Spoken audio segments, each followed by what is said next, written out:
제가 예전부터 윤석열 대통령 묘사할 때 했던 말들 있잖아요. 돈키호테, 벌거숭이 임금님, 그다음에 엄석대. 이거 집합체인 거죠. 제가 윤석열 대통령이 네. 그에 대해서 외신에서 한번 평가해달라 그래가지고요. 꼴 좋다라고 제가 얘기했었거든요. 덩어리즘이 저는 새로움을 이길 수 없다는 생각을 합니다. 그러니까 우선 제가 예전부터 윤석열 대통령 묘사할 때 했던 말들 있잖아요. 돈키호테, 벌거숭이 임금님, 그다음에 엄석대. 이거 집합체인 거죠. 그래서 돈키호테적인 걸 먼저 보자면요. 이분은 세상을 보는 세계관 자체가 좀 왜곡돼 있습니다. 예, 돈키호테는 평화롭게 돌아가는 풍차를 보고 저 괴물이네 이러잖아요. 거인이네 이러잖아요. 저거를 쓰러뜨려야겠다. 이번에도 그런 거죠. 사실 세상을 보는 관점이 일반적인 대중과 많이 다른 것이고, 이분이 MBC 보겠습니까? 이분 유튜브에서 그 왜곡된 세계관으로 지금까지 접해진 정보들, 오늘까지도 아마 그런 거 보시면서 판단하시니까 국민들이 봤을 땐 이해가 안 되는 겁니다. 그 외에 이제 뭐 벌거숭이 네. 임금님은 주변에서 네. 아이고 잘한다. 사실은 벌거숭이로 돌아다니고 있는데 어느 누구도 말하지 못하는 환경을 만들어 놓은 게 있을 것이고요. 엄석대는 이제 거기서 횡포를 부리면서 이 질서에 편입 안 되면은 아주 큰 손해를 보는 것처럼 만들었기 때문에 국민의힘이란 여당에서도 이거를 도저히 이제 뭐 컨트롤하고 이렇게 못하는 거 아니겠습니까?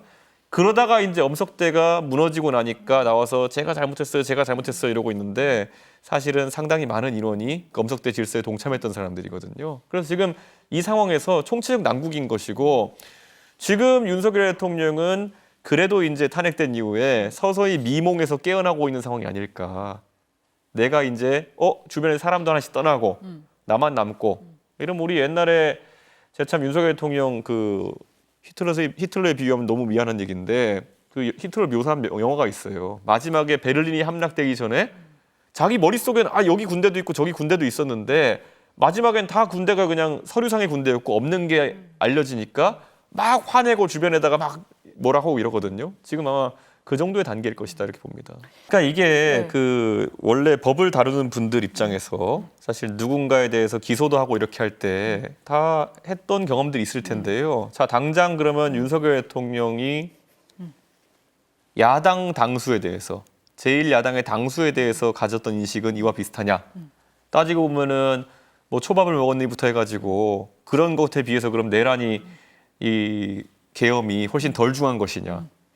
선거법이나 아니면 초밥 이런 문제를 가지고도 굉장히 악인으로 묘사하고 이렇게 했던 여당과 윤석열 대통령 측이었는데, 지금 뭐 이런 거 갖고 이러냐 이렇게 나오면은 경중이 안 많잖아요. 어떤 사람은 굉장히 엄격한 잣대를 갖고 있어가지고 초밥만 보고도 어떻게 저런 사람이 있을 수 있어 이런 사람이 있고, 이런 뭐 역치가 다르겠죠. 근데 적어도 윤석열 대통령이 지금까지 다른 정치인에 대해서 보여준 역치라고 하는 것은 굉장히 엄격했거든요.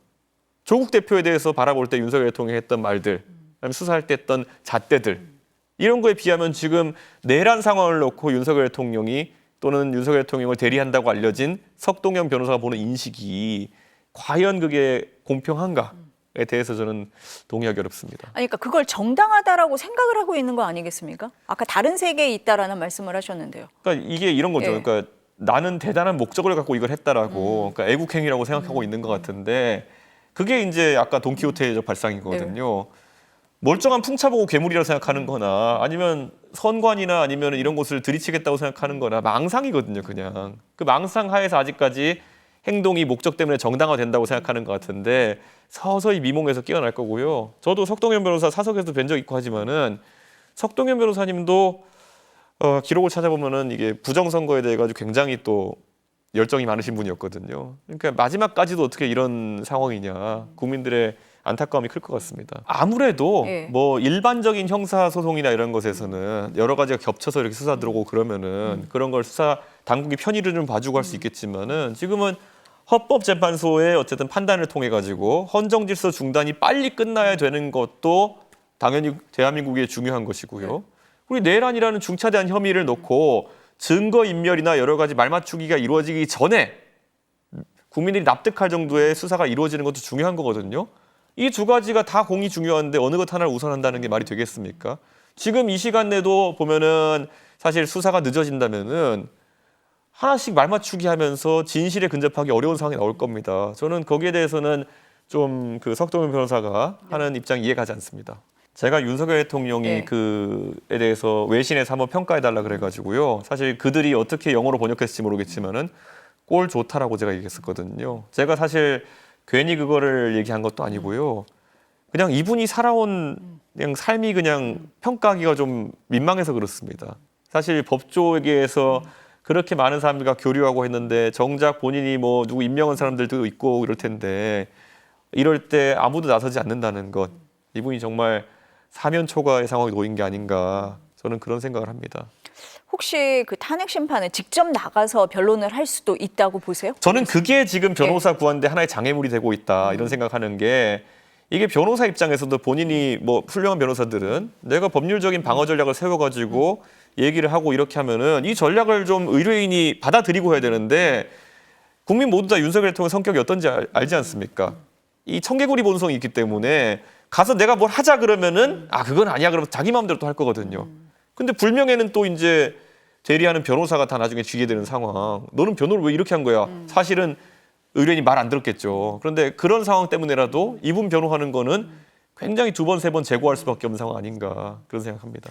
아, 그래서인가요? 석동현 변호사가 보면은 대통령이 직접 당당히 소신껏 입장을 밝힐 것이다라고 얘기한 부분이 어쩌면 그런 부분하고 맥락이 닿아있을 수도 있을 것 같습니다. 그리고 석동현 네. 변호사 본인도 법률가로서 전문가일 텐데 네. 이게 나는 변호인 선임되는 건 아니고 그냥 변호인단에 안 들어간다 그래요. 대리인격으로 네, 말하는 네, 것이다 네. 이렇게 얘기하는 걸 보면은 사실 석동현 변호사 입장에서도 야 이거 대리해봤자 내 말 듣겠나 이런 생각하시는 게 아닐까 제가 추측해 봅니다. 아 근데 솔직히 말하면은 저는 지금 한덕수 대행께서 본인도 이제 권한 대행으로서 판단할 그런 권한이 있지만은 지금 국민들은 이 어처구니 없는 계엄 그리고 그에 따른 탄핵이 사실상 너무나도 분개할 만한 상황인 겁니다. 지금 연말인데 소상공인들은 지금 예약도 취소되고 이렇게 해서 어려워하고 있고 국제적으로도 우리를 바라보면서 저 나라가 유례 없는 정치적 불안정성을 겪고 있기 때문에 투자를 해야 되나 말아야 되나 이런 고민하는 사람도 있을 거란 말이에요. 그러면 한덕수 대행께서 여러 가지 본인도 관료로 살아오셨으니까 원칙이 있으시겠지만은 지금은 대전제로 이 혼란을 빨리 종식시킨다라는 그런 대의를 가지고 판단들을 하셔야 되는 것이 아닌가. 그런데 저는 헌법재판소가 9명 체제로 빨리 완성이 돼가지고 결국에는 큰 리스크 없이 왜냐하면 6명으로 진행하다 보면요. 사실 6분의 헌법재판관 중에 갑자기 어떤 의료적 상황이 발생할 수도 있는 거고 돌발 상황이 발생할 수 있는 거니까 불안정한 거 아니겠습니까? 맞아요. 그러니까 9명을 채워가지고 그런 안정적인 판단을 내려야 되는데 너무 다른 고민이 많으신 게 아닌가 좀 안타깝습니다. 아니 뭐 국회 몫이기 때문에 임명할 수 있다라는 견해가 지금 대부분인 것 같은데 한 권한대행이 이제 책임을 회피하는 거 아니냐 이런 비판도 나오기는 하거든요. 그러니까 네. 거기에 대해서 자꾸 네. 국민의힘 쪽에서 아주 소수 해석에 가까운 이런 조항들을 들고 나와가지고 절차를 지연시킨 얘기를 하는데요. 국민의힘이 무슨 착각을 하고 있는지 모르겠습니다만은 지금 재판이나 이런 절차를 지연시켜가지고 시간을 벌겠다는 그 의도에서 저는 별로 얻을 게 없어 보여요. 이게 지연되면은 국민들이 오히려 국민의힘이 저 내란을 옹호하고 오히려 윤석열 대통령을 옹호하는 분위기로 가는 것이냐 의심사면요. 그 다음에 치러지는 선거에서 더 크게 회초리 맞습니다. 회초리로 맞을 거 곤장 맞습니다. 저는 그런 인식을 바탕으로 해서 아니 국민의힘도 입법부의 일원으로서 대한민국의 위기 상황을 인지하고 빨리 해소하겠다는 의지를 보여야 되는데 뭐 하는 건지 모르겠습니다. 저는. 예. 아까 특검 받아야 된다 이 말씀하셨잖아요. 네. 근데 한 권한대행이 특검법에 대해서도 여야가 합의를 해오라라고 했습니다. 사실 저는 최상병 특검법부터 시작된 이 특검법 논란은요. 여야가 합의를 처리하는 게 맞으나 최상병 특검법마저도 여당은 합의 의지가 없었는데 직접적으로 여당 관계자들이 수사의 대상이 되는 내란 특검과 김건희 여사 특검에 대해 가지고 합의를 종용하시는 거는 한덕수 총리님께서 좀 과하시다. 안 하려고 하는 거다? 예, 합의가 안 될 걸 아시면서 그렇게 말씀하시는 거는 듣기에 따라서는 좀 하기 싫어서 그러시는 거 아니냐 이렇게 오해를 하실 수 있다 이런 생각이 듭니다. 와 이것도 제 입장에서는 그러니까 제가 이런 표현하기 좀 그렇지만은 나쁜 상황 두 개 중에 뭘 골라야 되는 상황인 것 같아요. 그러니까 이렇게 탄핵을 통해서 또 다른 총리에 대한 탄핵을 통해 가지고 대외적 불안정성이 커지는 것과 지금 결국에는 이 모든 절차가 지연돼서 우리가 없는 피해 중에서 어떤 게 더 낫냐? 사실 둘 다 최악이죠. 근데 굳이 말하자면은 저는 더 이상 절차가 지연되면 안 된다. 네, 그런 생각을 갖고 있습니다. 그래서 한혜기는 뭐든 빨리 절차가 진행될 수 있도록 법야권에서는 힘을 합칠 것이다 이렇게 말씀드립니다. 권영세 의원 정도면은 국민의힘의 의원 중에서 그래도 굉장히 합리적인 편이고 신사인 편이거든요. 그런데 이 상황에서 과연 그 주류 윤핵관이 하고자 하는 메시지와 다른 결의 메시지를 낼 수 있는 상황인가? 저는 굉장히 비관적으로 봅니다. 그래서 권영세 의원도 지금 굉장히 조기에 무너질 것 같다. 그런 생각을 합니다. 조기에 무너진다고요? 지금 이 상황에서 그러니까 또 아직까지는 대중이 권영세 의원의 입장을 기다리면서 한 하루 이틀은 기다려주겠지만은 정작 이제 기자들이 국민을 대신해서 질문하기 시작하면은 또 친윤계 또는 윤핵관의 입장을 대변하는 말씀을 하셔야 될 텐데 그러면 또 이게 새로운 지도자지만 바로 그 기대치가 식어버리는 상황이 나올 것 같다. 그렇습니다. 아니 아까 잠깐 언급은 하셨어요. 사과나 반성의 메시지가 없다 국민의힘에서. 그럼 이제 권영세 비대위원장이 되고 비대위 체제가 이제 자리를 잡으면 그렇게 좀 할 수 있다 이렇게 보세요? 어떻습니까? 사과와 반성은 예. 제 생각에 행동과 함께 가야 되는 건데요. 그러면 아까 제가 말했던 건 내란 특검 같은 거는요. 지금 실시간으로 국민들이 뉴스를 보면서 얼마나 황당합니까? 뭐 롯데리아 이런 것부터 시작해가지고. 그런데 이거에 대해서 빨리 특검이나 이런 거에 의지를 국민이 보이지 않으면요. 이게 사실 뭉개지거나 아니면은 그 당사자들이 증거를 인멸할 시간을 벌어주려는 것이 아니냐는 의심을 살 수밖에 없어요. 그러니까 사과와 반성은 실제 이런 특검을 받아들이는 행동으로 국민들에게 선보여야 되는 것이거든요. 근데 그게 아니니까 말로만 사과하면 뭐합니까 지금? 아까 국민의힘 의원들하고 얘기 좀 한다고 하셨잖아요. 개인적으로 얘기를 해보시면 지금 의원님하고 비슷한 생각을 갖고 있는 의원들이 있습니까? 꽤 있습니까? 일부 있습니까? 꽤 있어요. 꽤 있어요. 예. 근데 꽤 있어요인데 그 다음에 그럼 야 그런다고 우리가 솟아날 구멍이 있냐 뭐 약간 그런 식의 자포자기성 발언하시는 분도 있고 아니면 이제 과거에 이제 박근혜 대통령 탄핵 때 경험을 빌해가지고 그래도 바뀌는 거 없구나 이렇게 얘기하는 사람이 있던데요.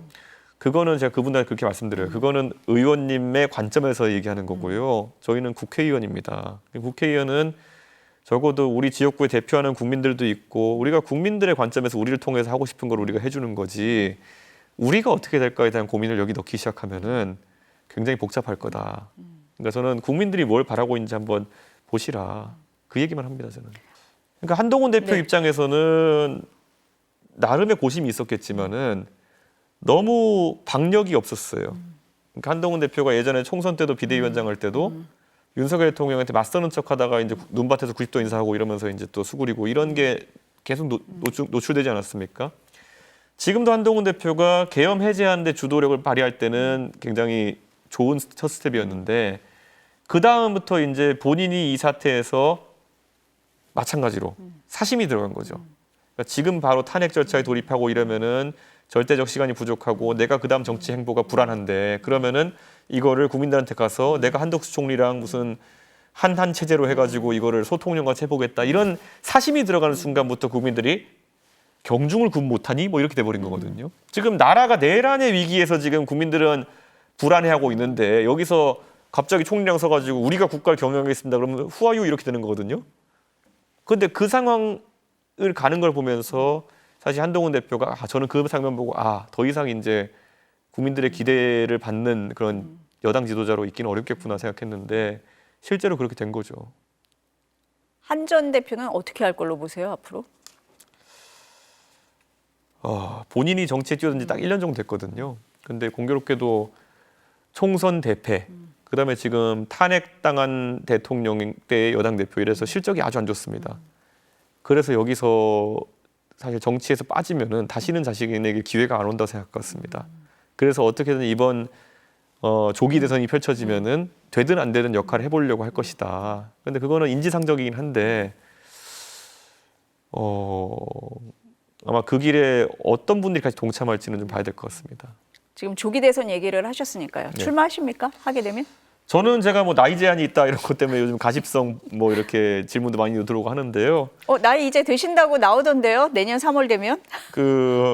현재 절차가 1월 30일 정도 전에 끝나게 되면은 그러면은 저는 출마 못 합니다. 60일의 대선이기 때문에 제 생일이 3월 31일인데 네. 저는 윤석열 대통령에 대한 이렇게 많은 새로운 것들이 보도되고 그리고 또 워낙 그게 내용이 충격적이다 보니까 윤석열 대통령이 사실 그 1월 30일이 되기 전에 하야해도 이상하지 않은 상황이다.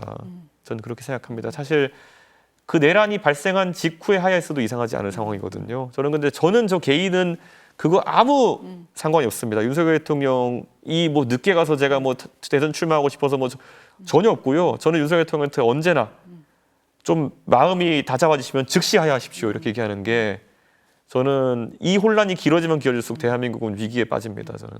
아니 빨리 해결되면 좋기는 한데 네. 출마 가능한 나이가 되시면은 하십니까? 저는 또 5년 뒤에 나가도 되고 저는 저의 문제는 완전 네. 차치하고요. 지금 네. 저는 요즘 산업부 뉴스 보면서 놀라는 게요. 네. 아니 뭐 여수의 석유화학 기업이 막 어렵다고 하고 우리가 언제 포스코가 어려울 걸 예상해 본 적이 있었습니까? 근데 쇳물 생산량을 줄여야 된다고 그러고 우리가 메모리 반도체 1등 할 거 의심해 본 적이 있습니까? 그런데 이런 상황 속에서 지금 누구는 방탄한다고 지금 송달 거부하고 누구는 탄핵 심판 안 간다고 지금 문고로 잠그고 지금 우체부 밖에 세워놓고 있고 아니, 답답한 상황이죠. 황당한 겁니다, 이게 정치가 황당한 지금. 상황이죠. 아니 뭐 국민의힘과 합당을 하느냐, 경선에 참여하느냐, 뭐 이런 거 가지고. 저는 합당 반대파의 독자파기 때문에 네. 제가 동탄 출마할 때도 제가 만약에 그런 생각이 있었으면은 뭐 단일화 제안이라도 했겠죠. 근데 저는 동탄 출마 때도 제가 동탄 주민들을 믿었기 때문에 저는 오롯이 가가지고 올곧게 가가지고 저는 삼자구대 붙겠다 이렇게 했던 거고요. 지금 조기 대선이 치러지고 제가 만약 참여할 수 있는 자격이 생긴다면은 이번에도 저는 덩어리즘이 저는 새로움을 이길 수 없다는 생각을 합니다. 그래서 저는 새로운 방식으로 새롭게 선거를 치러서 승부를 할 것이지 그 국민의힘과 뭐 힘을 합쳐서 이렇게 선거를 치른다? 글쎄요. 그거를 국민들이 바라고 있지는 않을 거라 생각합니다.